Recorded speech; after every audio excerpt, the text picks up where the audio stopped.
Okay, good morning. So ngayon ay March 25, day 82, ang aking learning journey sa C++ tutorial.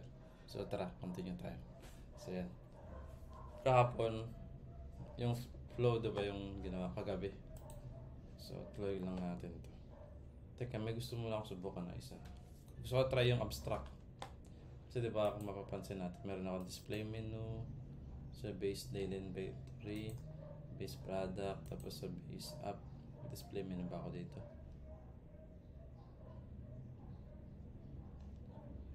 Display menu.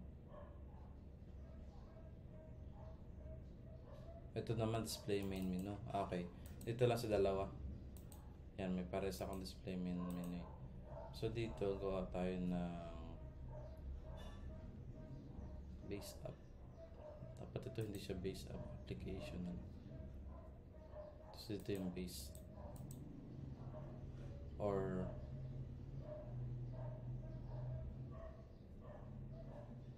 base. Base app.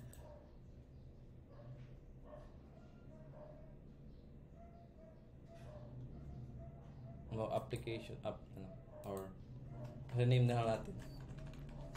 Application. App na lang app. So sa app. So papalitan natin tong nandito. App na lang.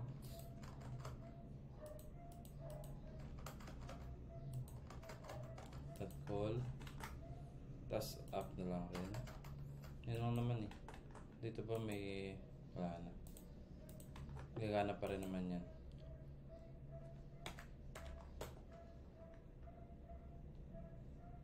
Tingnan natin kung may nakalusot. Ay, may nakalusot. Unknown app. Kasi ito. Tapos yung yan. Meron pa ba? Constructor.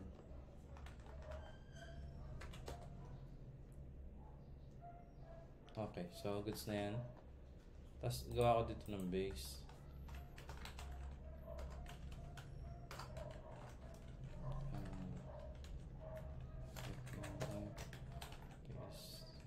Edge. Define. Edge.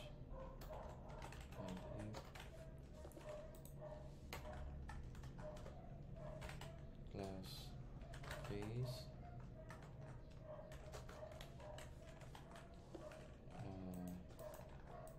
Tapos dito, tingnan natin yung abstract.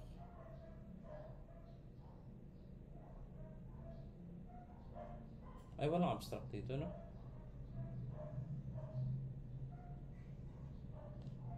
Ayan na lang.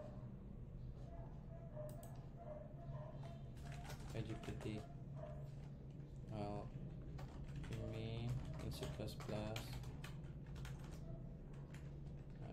me sample abstract method.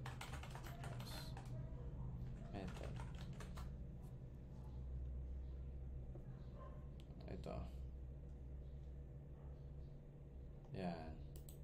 Ito ang kailangan ko. Naka-public pala. Ito, virtual void throw equals 0. Yan yung pure virtual function daw.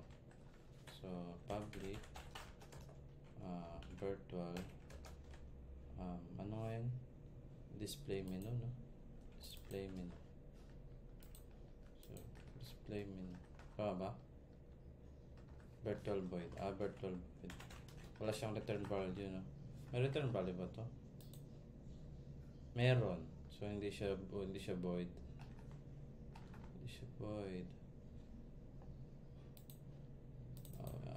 Virtual string din. Tapos, equals 0. Ba't 0? Ano ba yan? Sige daw. How about if the abstract method has return value like as some string.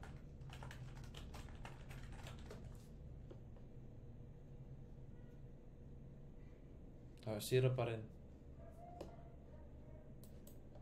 declare blah blah blah blah class and then provide implementation. Yun. Ato. Sige. So, ito yung pag-declare sa parent, no? Yan. Display menu. Tapos, dito sa daily log inventory, need natin i-define space. Tapos, ang gagawin ba is public, no? So, public base. Ayan. Dito rin.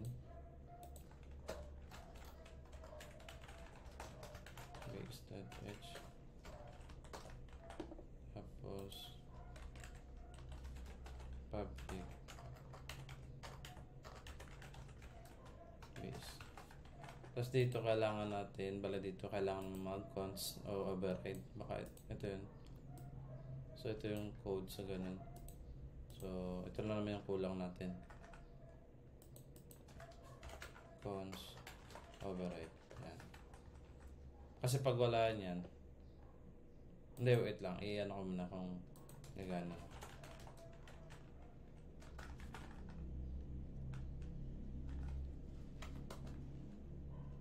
Oops.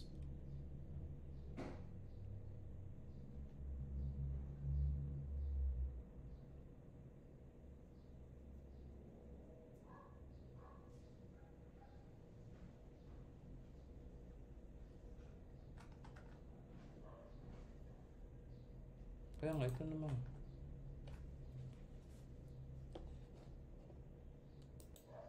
Ito palang override keyword kay C++ extension. So, alam ko pag ganun, ano nga yung, wait lang,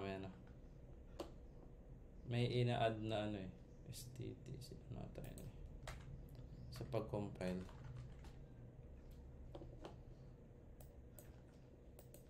STT.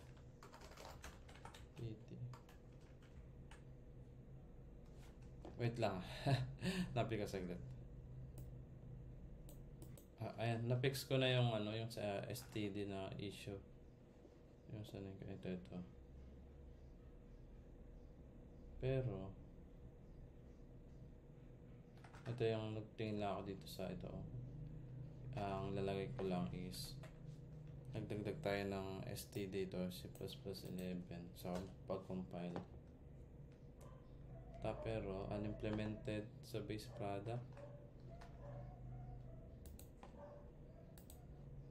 Ito naman yun const override.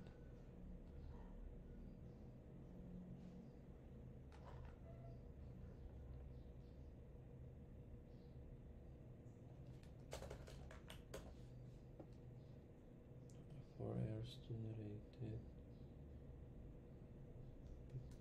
.h15.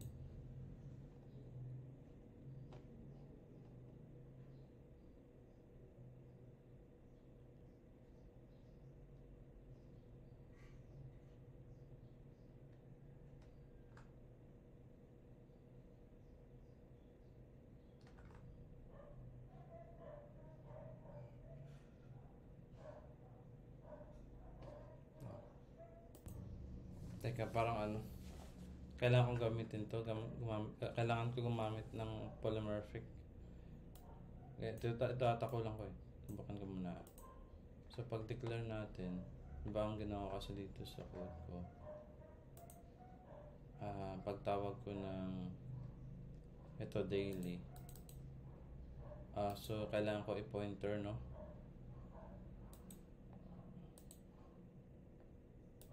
Ito sa product, diba ito. So, basta dito sa kanya. Base. Ba't kailangan pa nito? Ba't hindi yun?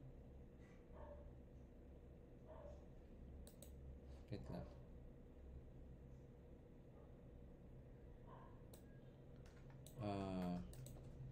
Is there a shorthand for this?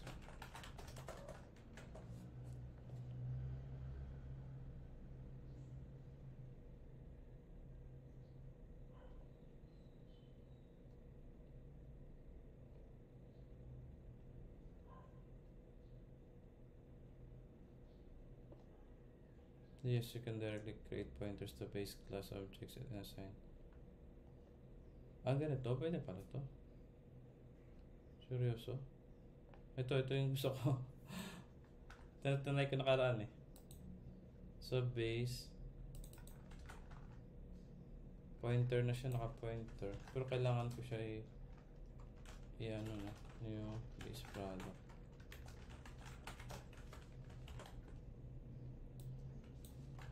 So, mangyayari.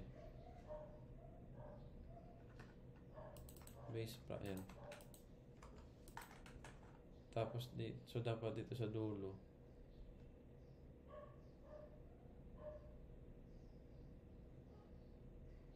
Pag balik dito sa dulo, delete ko yung save.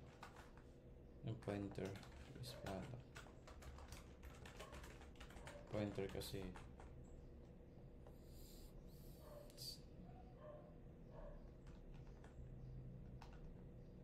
mag-error pa rin to, pero dapat sa ano na, wala na sa base product.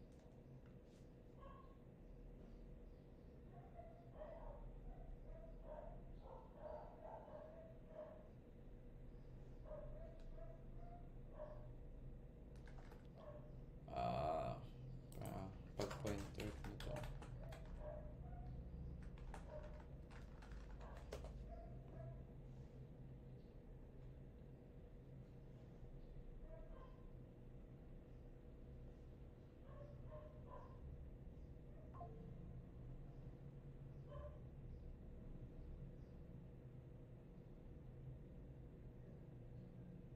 Daw.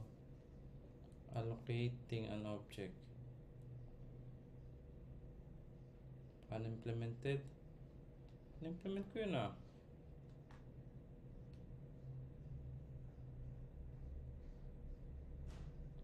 Has non-virtual destructor.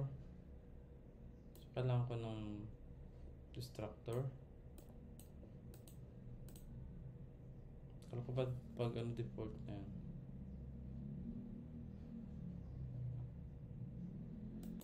Mukhang mahirap siya. Ayaw niya. Siguro hindi na lang. Tanggalin ko na lang. Saan na ba ako nawala? Face up.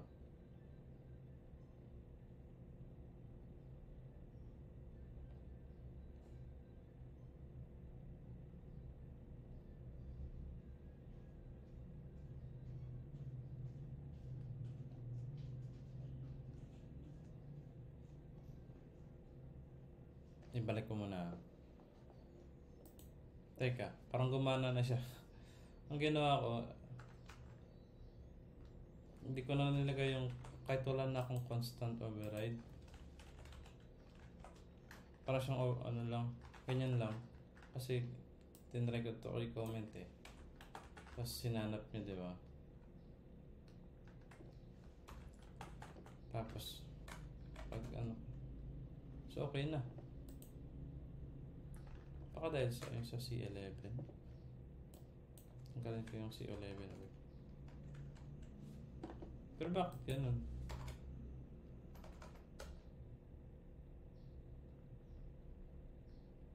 So gumana naman dito. Kunyari ito.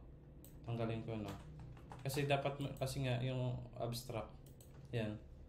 Kailangan kung i-inheritance natin yan. Tulad nito. Public base da. Tapos in-include ko yung base na to. Nag-create ako number 12 method as abstract. Baga, once na ginamit siya as inheritance, kailangan itong class na to need gumawa ng method para i-override niya nga. May base kay ChatGPT. Ito si ChatGPT Kailangan ko mag const override. Pero nung ginamit ko yan, hindi, ito ganito muna, di ba yung shape wala. So magre-reklamo na agad, ito unimplemented method. So lalagay natin. Kasi babalik ko, tapos ngayon, okay na siya. Kahit wala na yung const override. Pero pag nilagay ko itong const override, magre-reklamo na. O di ba? Base product hindi daw is an abstract class.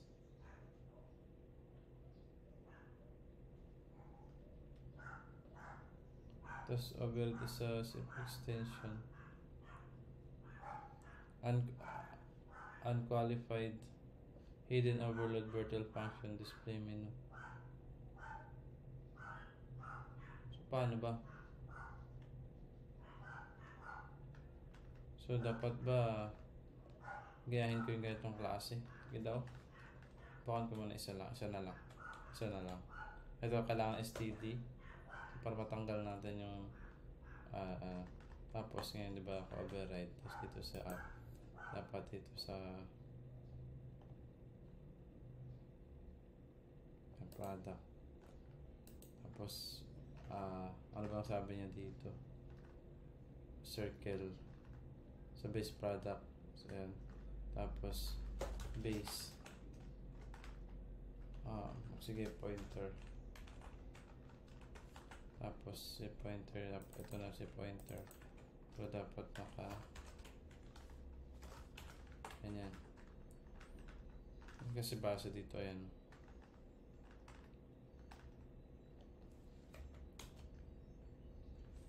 Error man. Ganon din yung error niya. So, ewan, bakit? Pero kung hindi ko na siya gamitin ng override. Ano na siya, parang overloading. Overloading lang nga. Hindi ko alam bakit yan. Yun na, at least nagamit ko yung abstract, no? Sige. Try ko muna. Gumana naman na maayos. Try natin kung yung output is same pa rin. Owner products. Ayun, pumunta naman. Back to main menu. Sa daily, Okay, back to main menu. Main menu. Okay. So, okay naman. So, ngayon, gusto ko gamitin din kay app yung base na yun. Andito na rin natin, so pwede ko na i-public.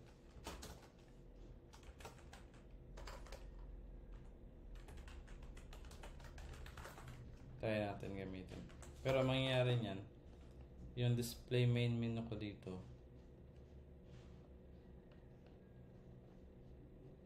ayan o, menu na to. Dapat display menu. Ayan, diba? Kasi same sila eh. Diba? Same. Tapos magre-reklamo na yan siya dito. Yan o, i-run natin na. Ito na itong ayun, unimplemented pure virtual method in app. So, diba, wala. Kasi display main menu. So, ngayon, pag nilagyan ko na yan, gagana na yan. Pero, kailangan ko i-adjust yung dito sa main. Kasi, call naman pala yan. So, dito sa call nito, method na call. Display header sa header. Ayan, display menu na lang. So, gagana na siya. Oh, di ba? Yun yung gusto kong mangyari. Kahapon. Yung gusto kong mangyari kahapon na magkaroon ako ng isang class na naka-abstract. Pwede ko i-abstract to. Tapos gagamitin nila. So, dahil base product.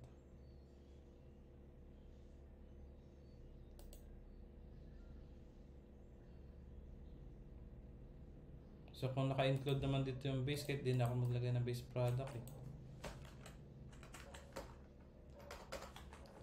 Kahit di na ako maglagay dito. O kahit di na ako mag-include. Hindi na ako-include dito sa inventory ah. Ay, dito tanggalin ko na to. Wala na yan. So bali yung pinaka-base nandito sa taas. Tapos ito yung base product. Kasi kailangan ng base product kasi ginamit ko nga siya dito.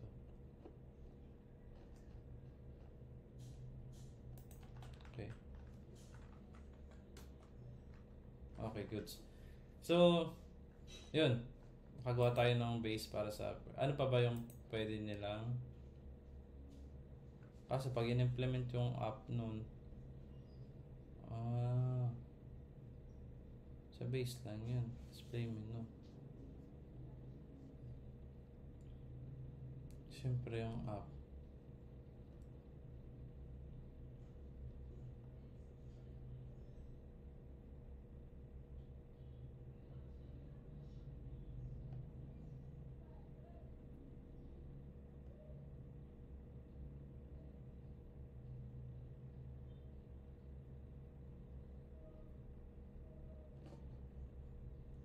Yan. So, okay. Palitan ko na lang to ulit ng base up. Kasi nga, naka-inheritance tayo. No?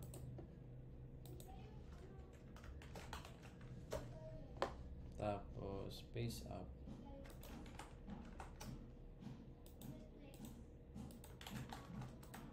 Base up.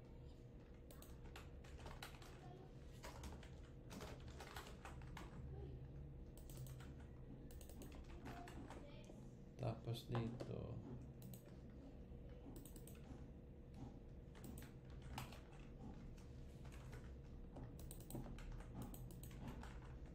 ayan. Pwede naman pala ako mag-multiple inheritance. Up that edge, ano.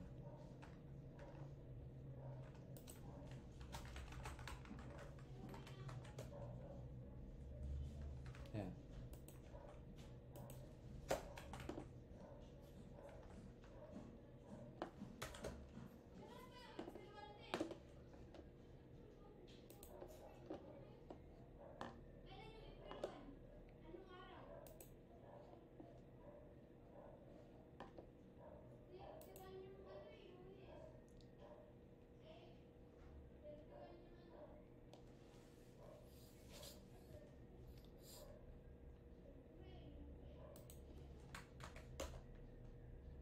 Ayan, sige. Goods naman. Ngayon, back na tayo sa gagawin ko. Pang-close ko naman na ito.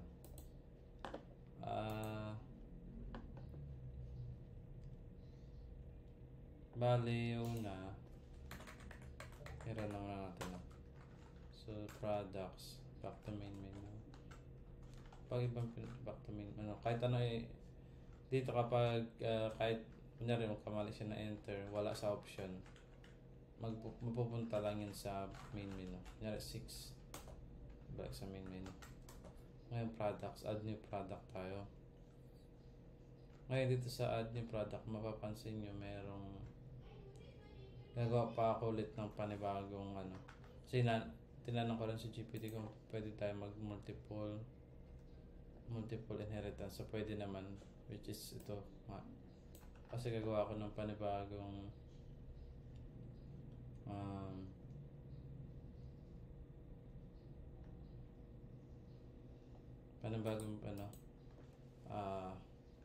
tawag dito parent, which is for daily log inventory tsaka product. So pwede nating sabihin crude na lang, crude.h. So si crude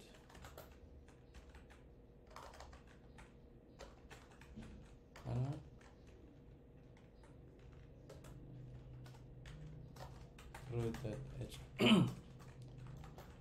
and define crude, and if then crude, yan. Tapos syempre meron yung virtual void na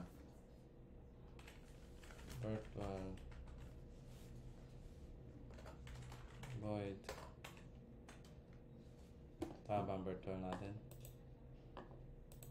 ay sa public virtual void na add, meron virtual void na edit, meron virtual void na delete, add record na lang, add record, edit record,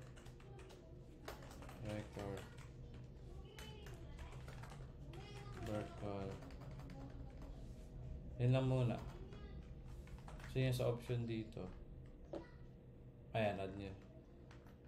Ngayon pag i-override ko to dito sa base product,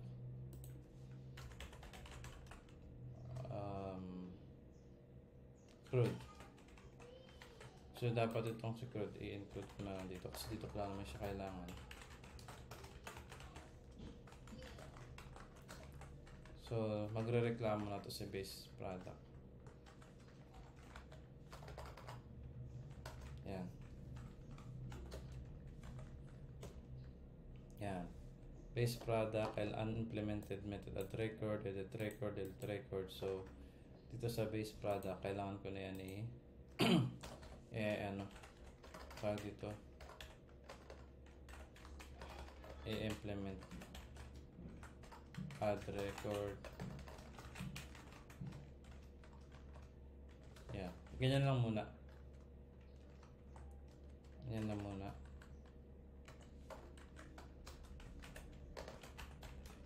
Edit record.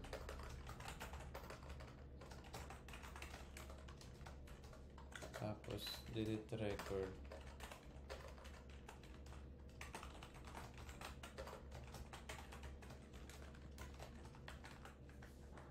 Ayan.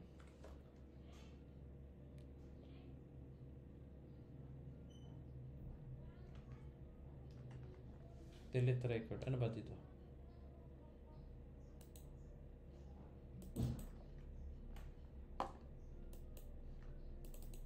Record.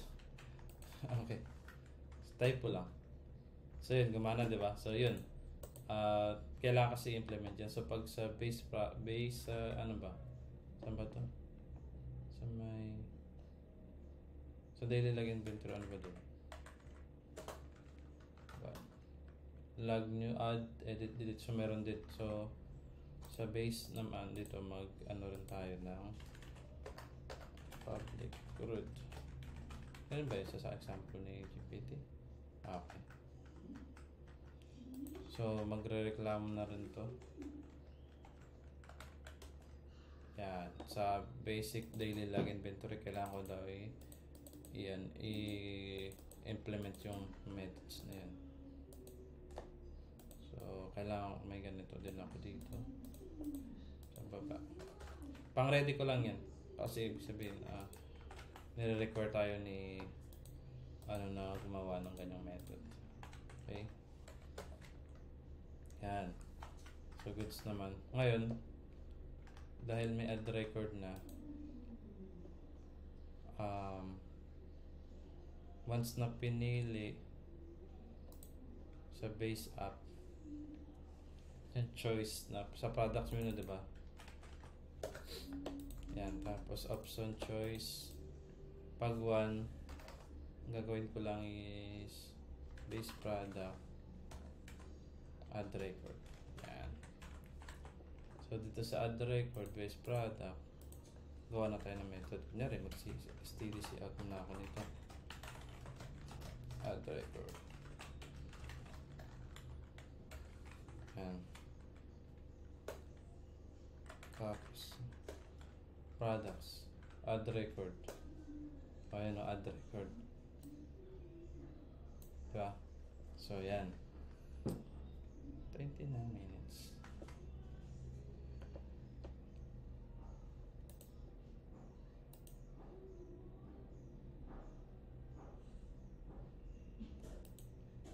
Ayan. Tapos teka, isip mo na ako saglit. Kano sunod ko? Kasi try natin i-ano tong add record, no?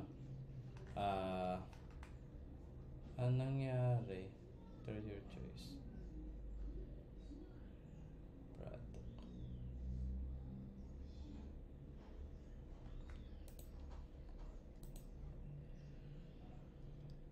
Dito tayo sa add product.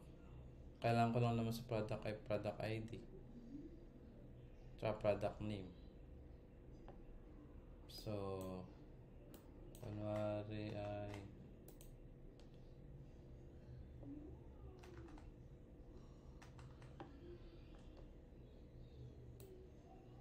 diba?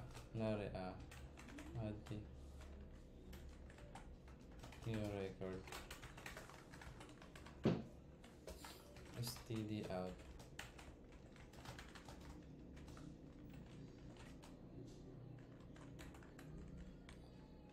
enter product product name or product ID kasi ako na magsiset ng product ID muna.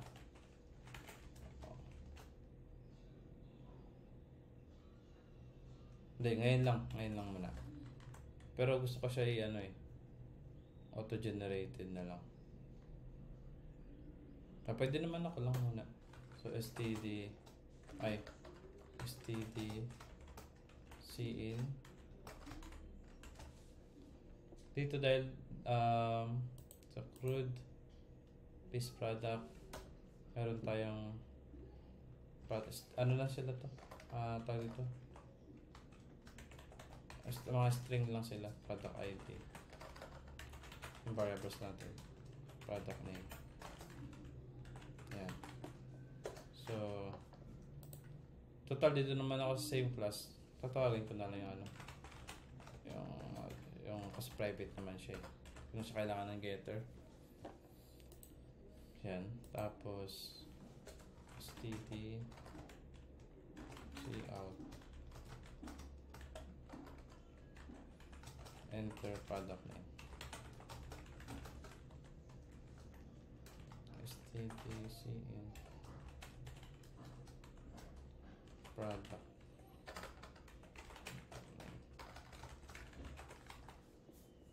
Yan. Try mo natin siya kanina.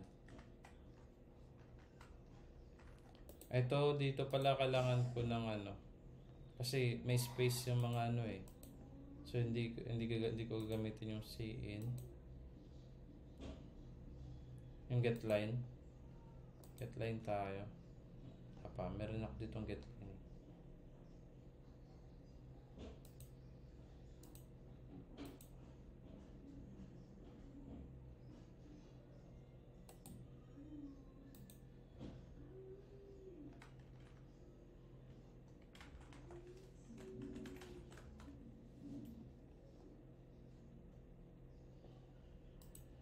Ano ba yan?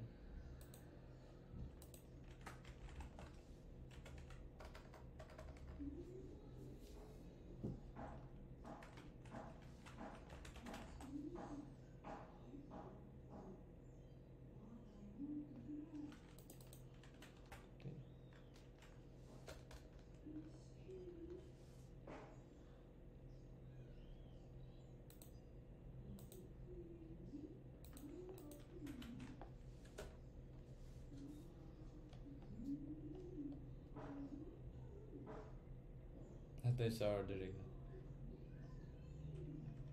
Ano ba akong get line dito?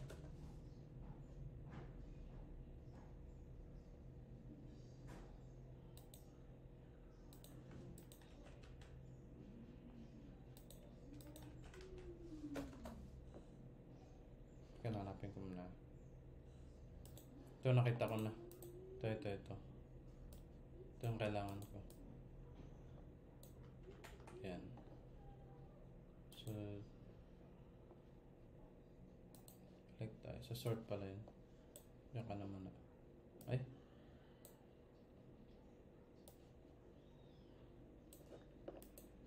Dito sa product name. STT. Ayan.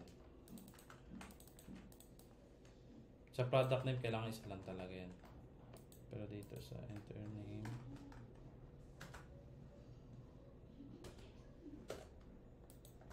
ayan. Okay. Subukan ko muna. Exit tayo.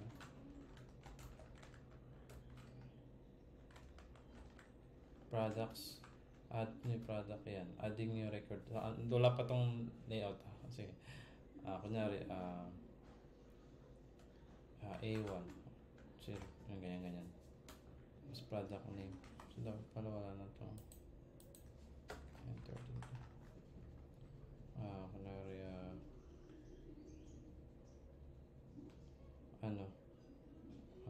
kunyari dough, pizza dough. Yan. Okay na yun. Gumana naman. Kasi nakuha natin yan. Ang mangyayari niyan is tawag dito Bumalik siya dun sa product items. Back to menu. Sige, goods yan. After ko makuha niyan, dapat i-perform ko na yung save. Save record. Ayan. Kahit di ko na ipasa si product ID tsaka product name kasi andito na siya sa ano. Kunyari, save record dito. Void. Yan, pwede ka naman yan sa root. Merong save record. Pero, meron naman yan. I-implement din yan. Sige, saka ko na ilagay muna. Pero, pwede, dito siya. Save record. Pagka-add record. Merong save record.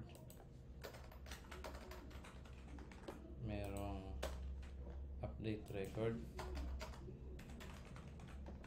Yan. Yung sa update, yung update niya. So, dapat dito merong save record.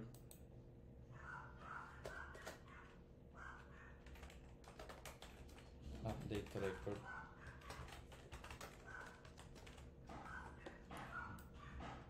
So, sa daily log, merong save record. Yan, mga pang ready natin yan na require yan ni root. Okay, so base up. Yan lang muna sa base.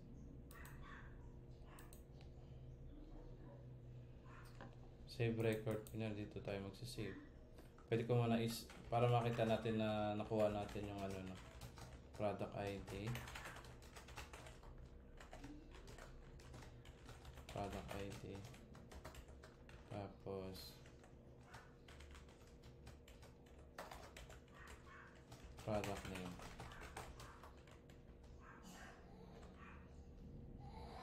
Pwede naman /n.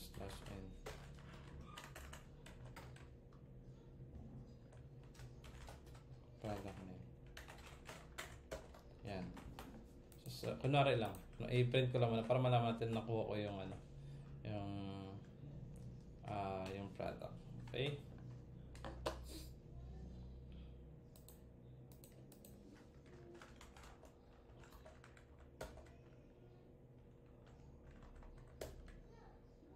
Products. Add new product. Product ID KP01. Pizza dough. Yun, to. Product name. Saan yung product ID? Ito. Ay.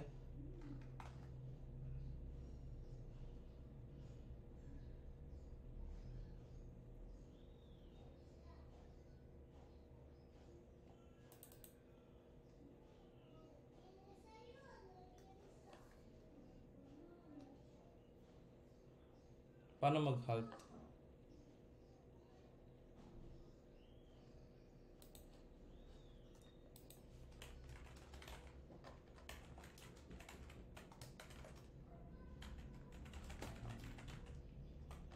Purpose.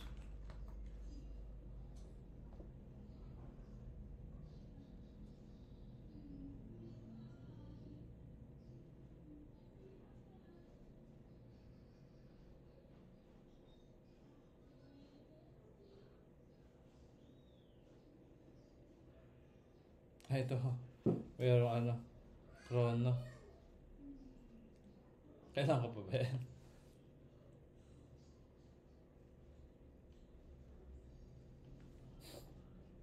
Lang muna get car. Ito lang get car na lang.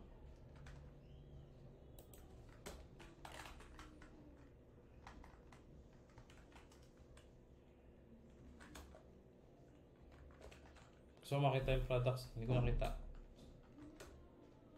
KP01.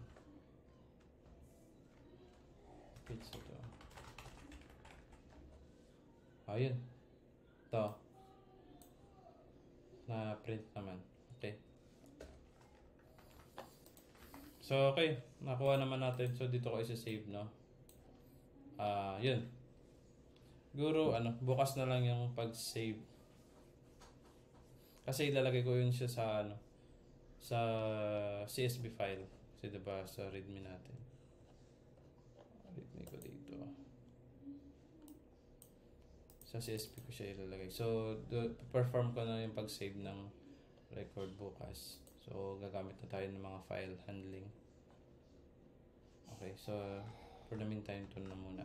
Test na nakagamit tayo ng abstract. So, kunti pa. Okay, so, ganito na lang muna. So, tuloy ko ito bukas. Or, masipagin mamaya. Thanks, bye.